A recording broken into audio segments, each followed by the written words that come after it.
দশম শ্রেণীর শিক্ষার্থীরা, তোমরা নিশ্চয়ই সবাই ভালো আছো। তোমাদের সকলের সুস্বাস্থ্য কামনা করে আজকে আমি আমার ক্লাস শুরু করছি।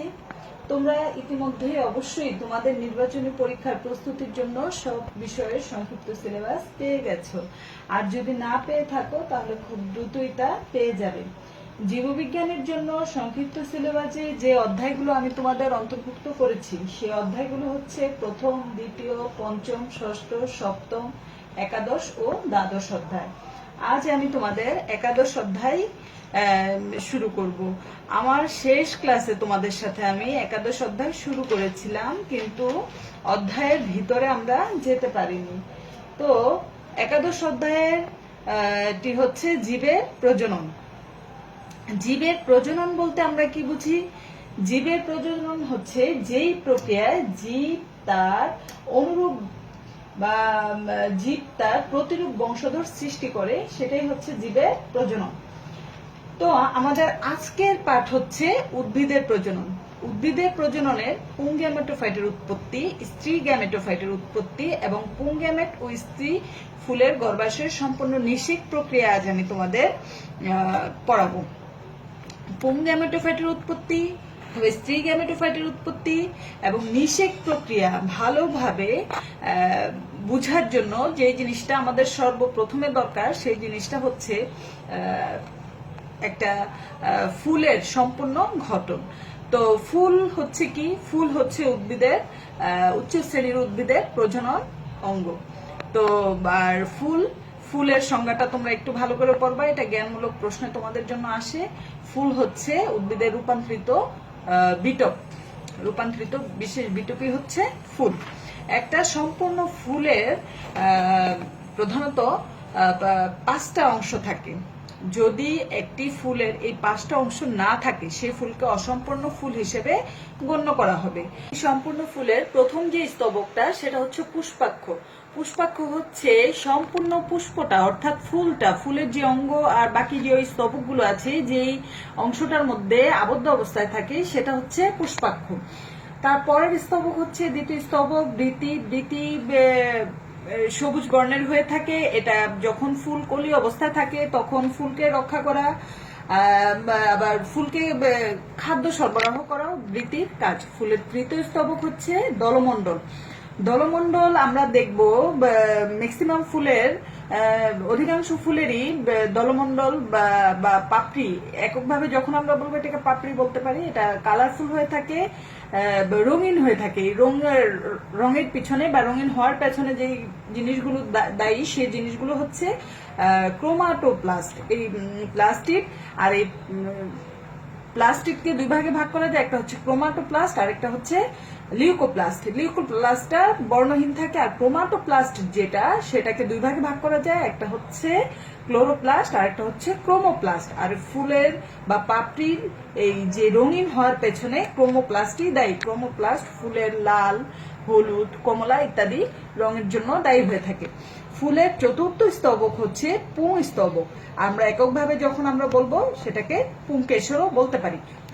পুংকেশরটা 2টা খণ্ডে বিভক্ত বা 2টা অংশে বিভক্ত। একটা হচ্ছে পুং পরাগধানী আর একটা হচ্ছে পুং দণ্ড। পরাগধানীতে এই পরাগরেণু থাকে, সেই পরাগরেণুরই কি হয়? আমাদের পরাগরেণুর মাঝে পুংগ্যামেটোফাইটের উৎপত্তি হয়। ফুলের পঞ্চম স্তবক হচ্ছে গর্ভপত্র। গর্ভপত্রকে আবার 3টা অংশে ভাগ করা যায়। দেখো, এটা হচ্ছে গর্ভমুণ্ড, তারপর হচ্ছে গর্ভদণ্ড, তারপর হচ্ছে গর্ভাশয়। এই গর্ভাশয়ে কিসের উৎপত্তি হয়? গর্ভাশয়ে উৎপত্তি হয় স্ত্রী গ্যামেটোফাইটের। আর এই গর্ভাশয়ে কি হয়? নিষেক প্রক্রিয়াটা সম্পন্ন হয়। তারপর দেখো, এই ফুলের এই দলমণ্ডল বা পাপড়ি এটা রঙিন হওয়ার পেছনে যে কারণটা সেটা তো বললাম। আর রঙিন হলে কি লাভটা? সেটা হচ্ছে পরাগায়নের সুবিধার জন্য এগুলো রঙিন হয়। পোকামাকড়, বিভিন্ন প্রজাপতি ইত্যাদি পোকামাকড়কে আকৃষ্ট করার জন্য, পরাগায়নের সুবিধার জন্য এই দলমণ্ডলগুলো কি হয়ে থাকে? রঙিন হয়ে থাকে। আর এই পরাগায়ন না হলে তো নিষেক প্রক্রিয়া সম্পন্ন হবে না। আর এই পরাগায়নের ক্ষেত্রে আমরা পড়েছি নিচু ক্লাসগুলোতে। পরাগায়নটা আমি একটু ছোট করে তোমাদের একটু মনে করাই দিচ্ছি। পরাগায়নটা হচ্ছে কোন ফুলের পরাগরেণু মনে করো এখানে পরাগরেণু যদি কোনো অন্য একই ফুলের হতে পারে, সেটা অন্য ফুলের গর্ভমুণ্ডে, একই প্রজাতির অন্য ফুলের গর্ভমুণ্ডে পতিত হওয়াকে কি বলা হয়? পরাগায়ন বলা হয়। তো পরাগায়নটা দুই প্রকার, একটা হচ্ছে স্বপরাগায়ন, একটা হচ্ছে পরপরাগায়ন। যদি কোনো ফুলের পরাগরেণু একই ফুলের গর্ভমুণ্ডে অথবা একই গাছের অন্য ফুলের গর্ভমুণ্ডে পতিত হয়, সেটাকে আমরা বলবো স্বপরাগায়ন। আর যদি কোনো ফুলের পরাগরেণু একই প্রজাতির অন্য গাছের ফুলের গর্ভমুণ্ডে পতিত হয়, তখন সেটাকে আমরা বলবো পরপরাগায়ন। তো আমাদের পরাগায়নটাকে তো ভাগ করলাম। তো পরাগায়নের পরপরাগায়নের ক্ষেত্রে বিভিন্ন মাধ্যমগুলো যে কাজ করে থাকে, সেই মাধ্যমগুলোকে আমরা 4টা ভাগে ভাগ করতে পারি। একটা হচ্ছে প্রাণী পরাগায়ন, যেটা প্রাণীর মাধ্যমে হয়ে থাকে, যেমন শিমুল, কদম ইত্যাদি, তোমার কাঠবিড়ালি, বাদুড় ইত্যাদি প্রাণীর মাধ্যমে হয়ে থাকে পরাগায়ন। তারপর বায়ু পরাগায়ন, বায়ু পরাগায়নটা আমরা ধান খেতে, ধানের পরাগায়নটা বায়ু পরাগায়ন হয়ে থাকে। তারপর পানি পরাগায়ন, যেটা পানির মাধ্যমে হয়ে থাকে জলজ উদ্ভিদের ক্ষেত্রে, পাতা শ্যাওলা, কাটা ঝাঁঝি ইত্যাদি উদ্ভিদের। আর আরেকটা হচ্ছে পতঙ্গ পরাগায়ন, পতঙ্গ পরাগায়নটা মৌমাছি, প্রজাপতি ইত্যাদির মাধ্যমে হয়ে থাকে। এই যে মাধ্যমগুলোর মাধ্যমে হয়ে থাকে, সেই কোন ফুলের কিভাবে পরাগায়নটা হয়ে থাকে, এই জিনিসগুলো একটু তোমরা বই থেকে একটু ভালো করে দেখে নিবা, উদাহরণগুলো একটু ভালো করে পড়বা। এগুলো পরীক্ষার মধ্যে বিশেষ করে তোমাদের এমসিকিউ তো এগুলো খুবই গুরুত্বপূর্ণ। আমরা চলে যাব আমাদের আজকের মূল বিষয়ে। আমাদের আজকে বলেছিলাম যে আমরা পুং গ্যামেটোফাইটের সৃষ্টি, স্ত্রী গ্যামেটোফাইটের সৃষ্টি এবং নিষেক প্রক্রিয়া দেখব। তো পুং গ্যামেটোফাইটের সৃষ্টির আমরা এখন সর্বপ্রথমে দেখব। পুং গ্যামেটোফাইটেরকে দেখো, এখানে একটা একক পরাগরেণু। পরাগরেণুটা হচ্ছে কি তোমার, পরাগরেণুটা হচ্ছে আমরা পড়েছিলাম যে পরাগরেণু হচ্ছে পুং গ্যামেটোফাইটের প্রথম কোষ হচ্ছে পরাগরেণু। পরাগরেণুর বাহিরের আবরণটি দেখো তোমরা, এটা রাফ বা অসমভাবে বর্ধিত। আর প্রথম কোষ এটা পরাগ মাতৃকা কোষে প্রথম, এটা মিওসিস বিভাজনের মাধ্যমে 4টা পরাগরেণু উৎপন্ন হয়। আমরা এখন এই একটা পরাগরেণু হিসাবটা দেখবো। আর এটা হচ্ছে হ্যাপ্লয়েড কোষ। যখন একটা কোষ বিভাজিত হয়ে 4টা কোষ উৎপন্ন হয়, তখন তাকে মিওসিস কোষ বিভাজন প্রক্রিয়া বলা হয়। আর এখন দেখো, এই একটা পরাগরেণুর নিউক্লিয়াসটি দুইটা অসমভাবে, দ্বিতীয় পর্যায়ে এসে অসমভাবে নিউক্লিয়াসটি বিভাজিত হয়। অসম বিভাজনের নিউক্লিয়াসটি দেখো অপেক্ষাকৃত ছোট, উপরের যে নিউক্লিয়াসটি সেটাকে বলা হয় জনন নিউক্লিয়াস বা জেনারেটিভ নিউক্লিয়াস। আর নিচের দিকে অপেক্ষাকৃত বড় যে নিউক্লিয়াসটা সেটাকে বলা হয় নালিকা নিউক্লিয়াস বা টিউব নিউক্লিয়াস। নালিকা নিউক্লিয়াস নিচে আমরা একটু লক্ষ্য করলে দেখব যে এখানে বাহিরের আবরণটি একটু সংকুচিত অবস্থায় আছে, এখানে একটা রন্ধ্র বা ছিদ্রের মতো আছে, সেইটাকে আমরা বলি জনন ছিদ্র। তারপরে যে দেখো, তারপরে স্টেজে প্রথম ধাপ, দ্বিতীয় ধাপ, তৃতীয় ধাপে যে আমরা দেখব যে এই যে আমাদের জনন নিউক্লিয়াসটি, এই যে নালিকা নিউক্লিয়াসটি, নালিকা নিউক্লিয়াসটির কাজই হচ্ছে কি তৈরি করা, নালিকা বা টিউব তৈরি করা। যে যখনই, যেই মুহূর্তে তার নালিকা তৈরি করা শেষ হয়ে যাবে, অর্থাৎ সে ডিম্বাশয় উন্মুক্ত হবে, তখনই নালিকা নিউক্লিয়াসটি কি হবে, বিলুপ্ত হবে। নালিকা নিউক্লিয়াসটি নালিকা তৈরি করছে এবং নালিকা নিউক্লিয়াসটি নালিকার মধ্যে সর্বপ্রথমে প্রবেশ করে, তারপরে এই জনন নিউক্লিয়াসটা প্রবেশ করে। তারপরের স্তরে যে আমরা চিত্র 4-এ দেখবো আমরা যে নালিকা নিউক্লিয়াসটি নালিকা তৈরি করছে এবং নালিকার মধ্যে প্রবেশ করছে, পেছনে পেছনে কে প্রবেশ করছে, জনন নিউক্লিয়াস। দেখো জনন নিউক্লিয়াস তৈরি করছে। আর এই নালিকাটাকে আমরা বলবো পরাগ নালিকা বা পোলেন টিউব বলতে পারি আমরা। আর জনন কোষটি দেখো, এখানে জনন নিউক্লিয়াস যেটা, সেটা যখন নালিকায় প্রবেশ করে তখন সে নালিকা নিউক্লিয়াসের পরে প্রবেশ করে এবং ওই এক পর্যায়ে এসে এই জনন নিউক্লিয়াসটা দুইটা ভাগে বিভক্ত হয় এবং এগুলোকে বলবো আমরা পুংগ্যামেট, অর্থাৎ দুইটা পুংগ্যামেটের সৃষ্টি করে। একটা জনন নিউক্লিয়াস বিভক্ত হয়ে 1, 2 বিভক্ত হয়ে দুইটা পুংগামেটের সৃষ্টি করে, অথবা এটাকে আমরা আরেকভাবে বলতে পারি শুক্রাণুর সৃষ্টি করে। আর নালিকা নিউক্লিয়াস নালিকা তৈরি করে আস্তে আস্তে কোথায় যাচ্ছে, নিচে প্রবেশ করছে। এই হচ্ছে আমাদের পুংগামেটোফাইটের সৃষ্টি। আর এই পুংগামেটোফাইটের এটা শেষ হবে কোথায়, এটা যখন স্ত্রী গ্যামেটোফাইট উৎপন্ন হবে, স্ত্রী গ্যামেটোফাইট যখন তৈরি হবে এবং পুংগামেটোফাইট তারপরে যখন ডিম্বাশয়ে প্রবেশ করবে, তখন এই নালিকা নিউক্লিয়াসের বিলুপ্তি ঘটবে। তো আমরা এখন দেখব যে স্ত্রী গ্যামেটোফাইটের সৃষ্টিটা হয় কিভাবে। আমরা এতটুকু পর্যন্ত কিন্তু একটু মনে রাখবো যে পুংগামেটোফাইটের সৃষ্টির প্রথম ধাপ একটা পরাগ মাতৃকা কোষের যে একটা পরাগরেণু, সেই পরাগরেণুর নিউক্লিয়াসটা বিভাজিত হয়ে দুইটা ভাগে ভাগ হয়, জনন নিউক্লিয়াস, নালিকা নিউক্লিয়াস। তারপরে নালিকা নিউক্লিয়াস নালিকা তৈরি করে, পরাগ নালিকা তৈরি করে নিচে নেমে যেতে থাকে, তার পেছনে পেছনে যায় জনন নিউক্লিয়াস। জনন নিউক্লিয়াসটা এক পর্যায়ে দুইটা পুংগামেট বা শুক্রাণুর সৃষ্টি করে। তারপরের যে ধাপে চলে যাব আমরা, সেটা হচ্ছে স্ত্রী গ্যামেটোফাইটের উৎপত্তি। স্ত্রী গ্যামেটোফাইটের উৎপত্তি, স্ত্রী গ্যামেটোফাইটের যে কোষটা সেটা হচ্ছে ডিপ্লয়েড কোষ বা টুয়েল। আমরা দেখব যে ভ্রূণ পোষক কলার ডিম্বক্রন্দ্রের কাছাকাছি এই যে ডিম্বক্রন্দ্র আমরা পড়েছিলাম এখানে, যে গর্ভাশয়ের ডিম্বক্রন্দ্রের কাছাকাছি একটা কোষ অপেক্ষাকৃত বড় থাকে।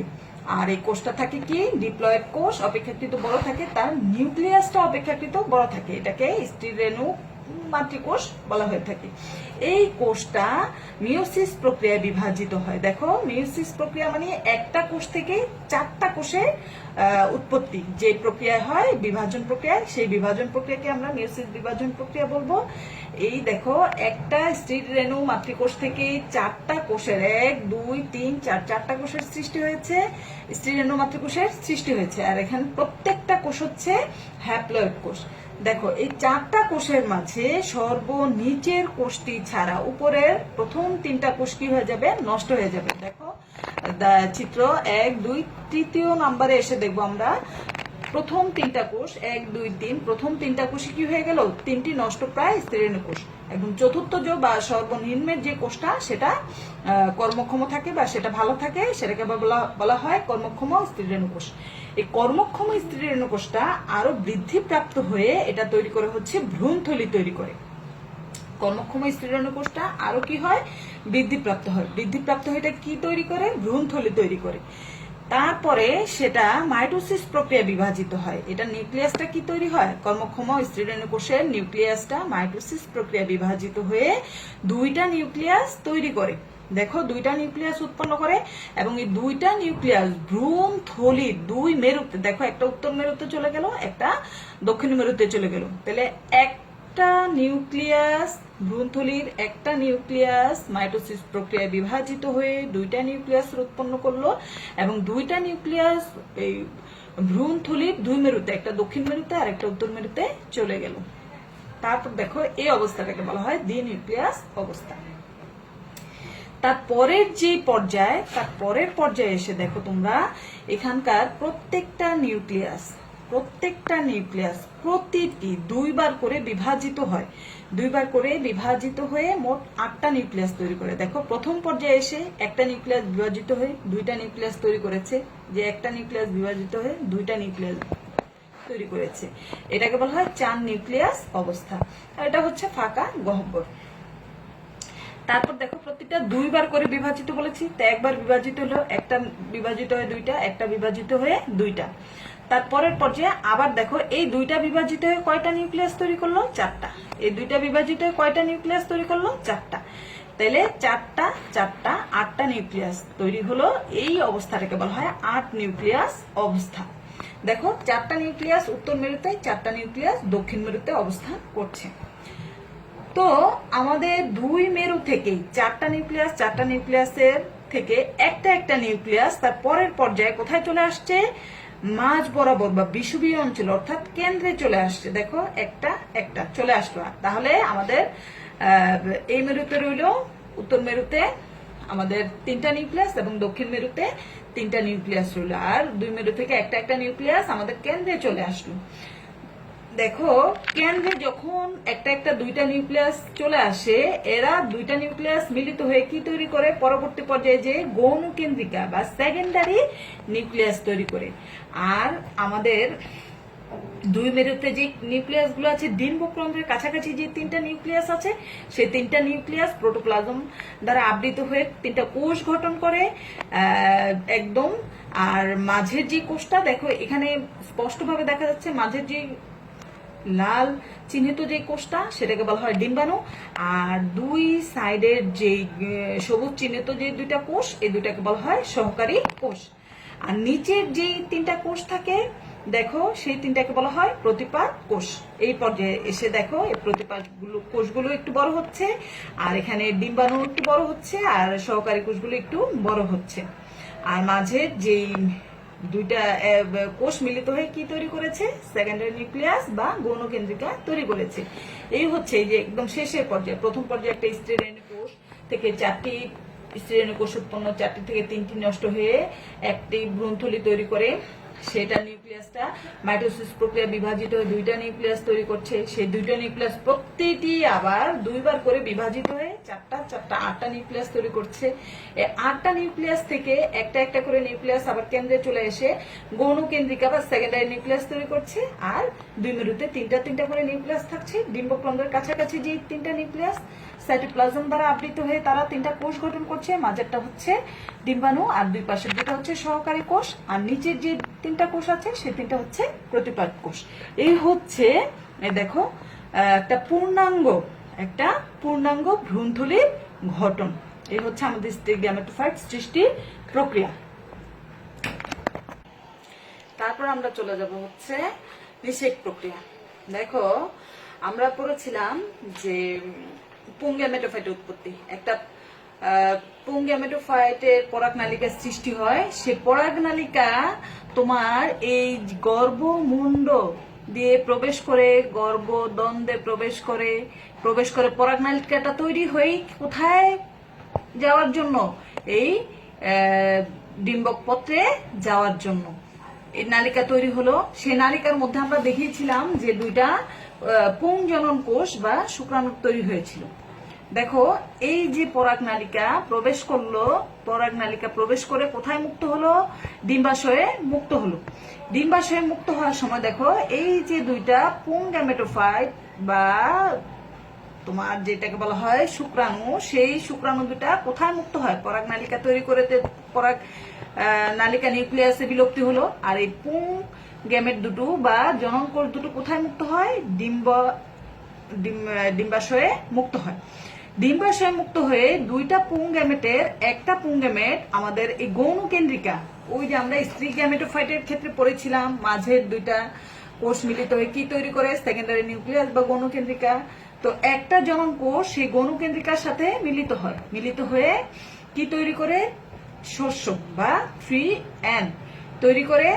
আরেকটা পুং জনন কোষ এই ডিম্বাণুর সাথে, আমরা পড়েছিলাম এই যে মাঝের লাল সাইন কোষটা ডিম্বাণু, আরেকটা জনন কোষ ডিম্বাণুর সাথে মিলিত হয়ে সে কি তৈরি করে,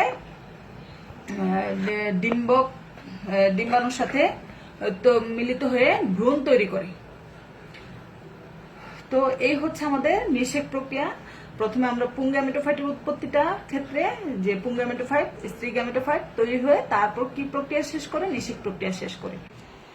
তারপরে আমরা যেটা দেখব, এখান থেকে তোমাদের একটা জ্ঞানমূলক প্রশ্ন প্রায়শই আসে, সেটা হচ্ছে সেটা হচ্ছে যে দ্বিনিষেকটা কি, বা উদ্ভিদের নিষেককে দ্বিনিষেক প্রক্রিয়া বলা হয় কেন? দ্বিনিষেকটা হচ্ছে এই যে আমাদের পুং গ্যামেটোফাইটে দুইটা শুক্রাণু বা পুং গ্যামেটের তৈরি হয়, সেই দুইটা পুং গ্যামেট কোথায় মুক্ত হয়, ভ্রূণথলিতে মুক্ত হওয়ার পর একটা গৌণ নিউক্লিয়াসের সাথে মিলিত হয়ে ট্রিয়ান বা ট্রিপ্লয়েড শস্য উৎপন্ন করে, আর একটা ডিম্বাণুর সাথে মিলিত হয়ে ভ্রূণ তৈরি করে। দেখো একই সাথে দুইটা শুক্রাণু একটা সেকেন্ডারি নিউক্লিয়াসের সাথে মিলিত হয়ে শস্য উৎপন্ন করে, আরেকটা ডিম্বাণুর সাথে মিলিত হয়ে ভ্রূণ উৎপন্ন করে। বিধায় উদ্ভিদের এই নিষেক প্রক্রিয়াটাকে কি বলা হয়, দ্বিনিষেক প্রক্রিয়া, বা এই প্রক্রিয়াটাকে বলা হয় দ্বিনিষেক প্রক্রিয়া। তারপর তোমরা আরেকটু যেটা মনে রাখবা এই চ্যাপ্টার থেকে, সেটা হচ্ছে গর্ভাশয় কিসে পরিণত হয়। গর্ভাশয় পরিণত হয় হচ্ছে ফলে। ডিম্বকত্বক কিসে পরিণত হয়? ডিম্বকত্বক পরিণত হয় বীজত্বকে। আর ডিম্বক পরিণত হয় কিসে? ডিম্বক পরিণত হয় বীজে। আর ফুলের যে বৃন্তটা আমরা পড়েছিলাম, ফুলের বৃন্ত পরিণত হয় ফলে বৃন্তে। এবং ডিম্বক রন্ধ্র যেটা, ডিম্বক রন্ধ্র পরিণত হয় ভ্রূণ রন্ধ্রে, বীজ রন্ধ্রে। ডিম্বক রন্ধ্র পরিণত হয় বীজ রন্ধ্রে। তো এই অধ্যায় থেকে তোমাদের তারপর আরেকটু জিনিস পড়বা, সেটা হচ্ছে ফল। ফলের যে বিভাগটা আছে, ডিভিশনটা আছে, সেটা পড়ে ফেলবা। আরেকটা জিনিস এখান থেকে পড়বা, সেটা হচ্ছে প্রাণীর যে প্রজননটা, প্রাণীর যে প্রজননটা তোমরা একটু বাসায় একটু ভালো করে 2-3 বার দেখলেই তোমরা পড়তে পারবা। প্রাণীজ প্রজননটা পড়বা। প্রাণীজ প্রজননে তোমরা একটু নোটস করে নাও। সেটা হচ্ছে পড়বা বহির্নিষেকটা কি, প্রাণীজ প্রজননের ক্ষেত্রে অন্তর্নিষেকটা কি সেটা একটু পড়বা। মানব প্রজননে বিভিন্ন হরমোনের যে ভূমিকা, সেই ভূমিকাটা পড়বা অবশ্যই। প্রজননের ক্ষেত্রে বিভিন্ন হরমোনের ভূমিকা পড়বা। তারপর এখানে আরেকটা যে জ্ঞানমূলক প্রশ্নে বা এমসিকিউতে আসে, সেটা হচ্ছে অমরাটা একটু পড়বা। তারপর ফিটাসটা কি সেটা একটু পড়বা। এছাড়া এই অধ্যায়ের শেষের দিকে তোমাদের একটু এইডস এর কারণ, লক্ষণ এবং প্রতিকার, এই জিনিসগুলো আছে, এই জিনিসগুলো একটু ভালো করে দেখবা। তবে সবচেয়ে তোমরা যে জিনিসটা একটু একদম লক্ষ্য করে দেখবে, সেটা হচ্ছে মানব ভ্রূণের যে বৃদ্ধি এবং বিকাশের যে চিত্রগুলো আছে, সেই চিত্রগুলো একটু ভালো করে দেখবা। আর প্রজননের ক্ষেত্রে, প্রাণীজ প্রজননের ক্ষেত্রে বা মানব প্রজননে হরমোনের ভূমিকাগুলো একদম ভালো করে লক্ষ্য করে তোমরা পড়বা। আর সবচেয়ে বড় কথা হচ্ছে তোমাদের সাথে যে এটা হচ্ছে আমার তোমাদের সাথে হয়তো এইভাবেই প্রথম ক্লাস, তারপরে হয়তো আরো ক্লাস করব আমরা, কিন্তু তোমাদেরও সাথে সাথে একটু পড়তে হবে। আমাদের এই কঠিন সময়, আমাদের অফুরন্ত অবসর, আমাদের সেই অবসরটাকে যদি আমরা কাজে না লাগাই, পরবর্তীতে যখন আমাদের স্কুল খুলবে, আমাদের পরীক্ষা, তখন সময়ও আমিও তোমাদের বই শেষ করতে পারবো না, তোমাদের সিলেবাস শেষ হবে না, একদম হিজিবিজি একটা অবস্থা হয়ে যাবে। তো তোমরা অবশ্যই বাসায় অবশ্যই ভালো করে পড়বা। আবারও তোমাদের সবার সুস্বাস্থ্য কামনা করে ক্লাস শেষ করছি। আল্লাহ হাফিজ।